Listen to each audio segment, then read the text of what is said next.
Hi everyone, today we're going to talk about how to make money. We talked about startups, we talked about how to become an entrepreneur, all that. We're going to really focus about how to make money, how to grow how much money you can make. So this is for people who are thinking of what is my next step? Should I be a freelancer? Should I start my own business? Should I be an entrepreneur? Also for those who have newly come to Vancouver, you used to work at a large corporate or maybe had your own business.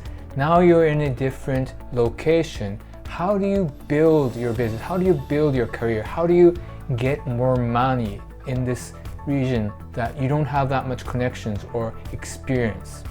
So we're going to talk about that. I'll be providing actual tips and tricks. This is the whole concept of the video of like what you should do for each steps.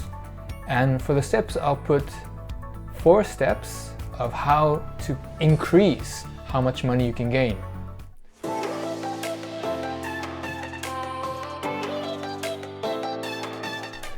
So the first step is working for somebody. You work at a company or whatnot, you get salary. The second step is to become a freelancer. You have your independence, you start getting new clients, etc. Third step is to create a firm. So from a freelancer, you're going to create a firm. The fourth step is to put that into a system. You're going to create a system. Now I'm going to talk about more detail, like what exactly do I mean by that. But the whole process, I want to let you know that it's aiming toward, so business, what is business about? Business, as I understand it, is converting labor into an asset. So the more we can do that, more we can have an asset. The asset will make money itself. You don't have to work like hours, that is labor. If you have the asset will start making money itself. So we want to move toward that, so we don't have to sweat the hours to get the money. Now let's go on and start talking about the exact 4 steps in more detail. So the first step is for working for somebody. So back in maybe high school or college for some people, you got your first job. You might have worked in a fast food restaurant, maybe in a supermarket nearby, or maybe a friend's restaurant, I don't know. But you got your first job. You got paid by maybe minimum wage, not much, but that was your first experience of providing some sort of service to somebody and getting money in exchange. So if you have no skills or you have no experience in anything, you have to start from entry-level jobs, proving that you are trustworthy, you can do what is required, and providing that experience to move on to a more higher paid, more skill-related job. For people who are new in Vancouver or North America, which don't have any working experience in North America, unfortunately a lot of companies would require you to provide some evidence of your working experience. So if you've not worked in companies in North America, that's okay. You can still refer back to what you did in your home country. Although usually you need somebody as a reference. So you need somebody, a coworker or your boss, so that they can contact them as a referral to make sure that you have actually provided that service, have actually done that job. So if you're planning to move to North America or to Vancouver, that's a great idea, but make sure that you have somebody that can speak English or maybe even French so that they can communicate what you've done and provide proof that you are experienced and skillful in that job. A lot of people, a lot of companies, a lot of places will require that evidence, that experience to be able to start. So even though you might be a very talented marketer, if you can't prove that, you're sometimes moved to an entry-level job, which won't pay well. So if you want to start off in a good first step, you really want to find people who will be willing to support you when you move to your new place. So first step is to work for somebody and get paid for that. The second step is going to be a huge leap. And again, like the 4 steps, it doesn't have to be in that order. You can skip a step, you can stay in one step and still do good. Like for example, you can work in a company, you can increase your salary going up the ladder, getting more skills, getting more experiences, getting promoted. But the whole thing is to turn your labor into assets. So how do we do that? The thinking is what we want to go through, and we want to make sure that we understand that, so that we don't spend hours and hours cranking out, so that you can make more of what you have. You can capitalize your experience and skills as assets. So the second step will be freelance, becoming a freelance. So now that you have the experience, now that you have these skills and maybe even customers, you can start your own business as a freelance. So let's say you're an excellent marketer. You can start working on yourself, by yourself, and get clients and providing your service. Now, this is a huge gap. You're gonna remove yourself from a lot of supports. If you are in a company, especially if you're in a big company, there are a lot of things that you wouldn't know, that you would be taking for granted, that is actually supporting your life. So the company provides you with all the perks, also with insurance, but outside of that, you would quickly notice if you're a freelancer, you have to do pretty much everything yourself. So even if you're an excellent marketer, the customers won't come to you. You need to do some sales. You need to do also accounting. You need to file your tax. You need to do all that admin stuff on top of your marketing service. So you need to be aware of that. That might be stressful for some people, but this is something that you would have to go through to get to your independence and to reach fully what your experience is. Because back in the day when you're working with somebody, obviously they have to make a profit out of you, so you're not going to capture the full value that you provide. The company will capture that and they'll provide that to their shareholders or other employees or their executives. So if you want to capture the full value of what you're providing, you want to be a freelancer. The other benefit of becoming a freelancer is now you can expense a lot of things. There are other videos and other channels talking about this extensively, but let's say you're working from home, you can have part of your rent as an office expense. You can use the internet and other utility bills, also business expenses.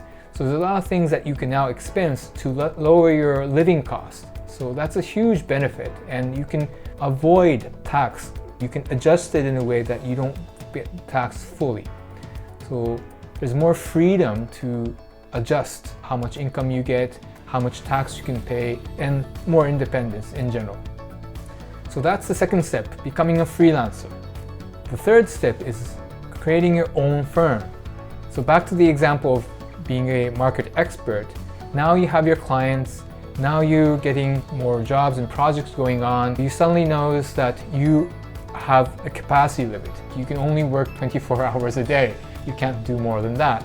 So you say, okay, I need to start finding people to work with, and then you become a firm.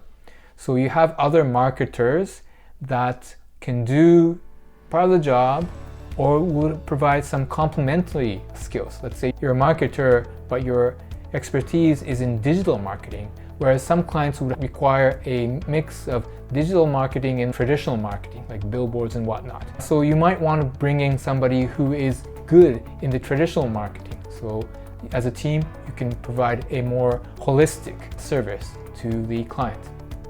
You'll be starting to build a firm, so you're gathering more people, so more marketers.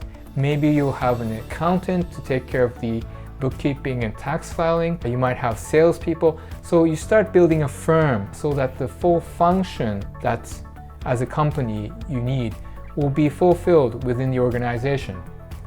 So you're slowly replacing what you used to do, whether it's marketing, which is your expertise, or maybe it's bookkeeping that you don't really want to do, you don't really like, but you have to do to be compliant with the law.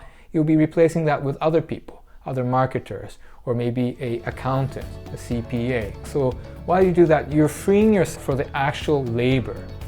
You're getting yourself away from that. That's the kind of firm phase.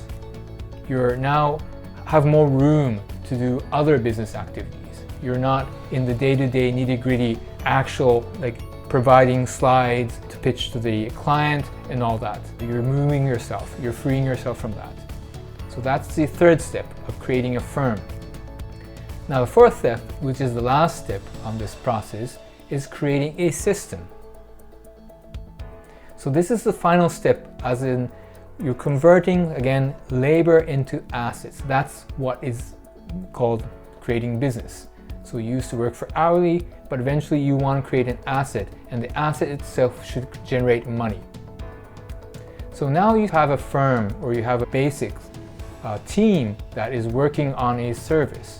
You want to fully remove yourself so that you don't have to do anything and the company will run by itself. So there's a lot of things that you still need to implement. You might need to implement IT systems so you know what the sales flow is, like you have potential customers and how to get them to actually sign. So you have some workflow or Salesforce system that you'll be implementing so that they will automatically do that job. You'll have managers doing one-on-ones and evaluating and figuring out who's doing well, who's not doing well, trying to improve their skill, help them, coach them.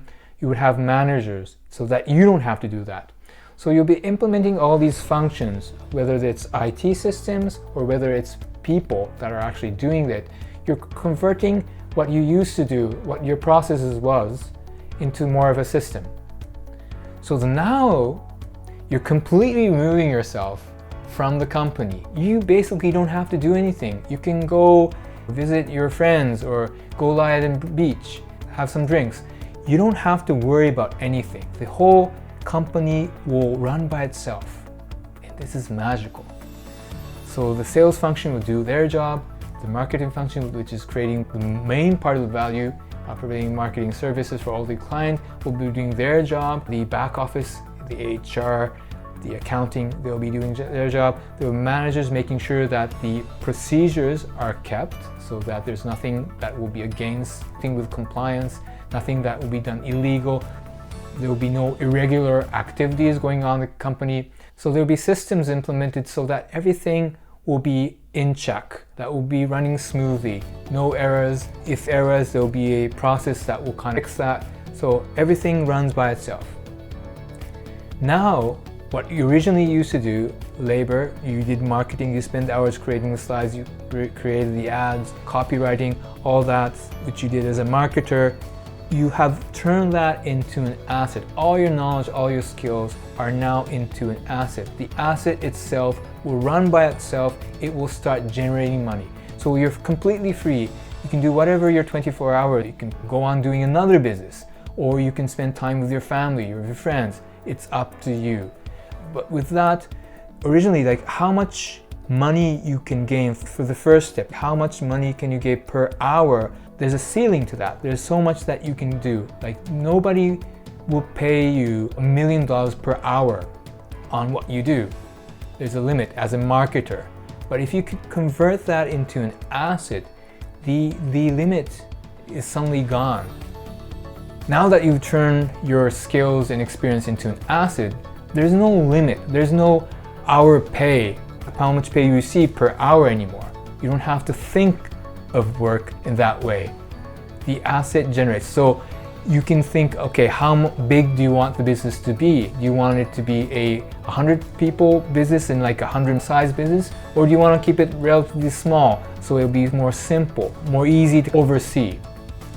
So those are the 4 steps to increase how much money you make. You don't have to go this linearly. You don't have to do step 1, then do step 2. You can go directly to step 4 if you feel that's the path. If you're confident that you have enough experience and skills and enough network that you can directly go to step. You can skip step 1. You can be in step 1 for quite a long time. It doesn't really matter. But the whole thinking is that there's so much that you can do as an individual. You want to leverage other people, systems to make benefits so that you don't have to spend the same hours to provide the same output.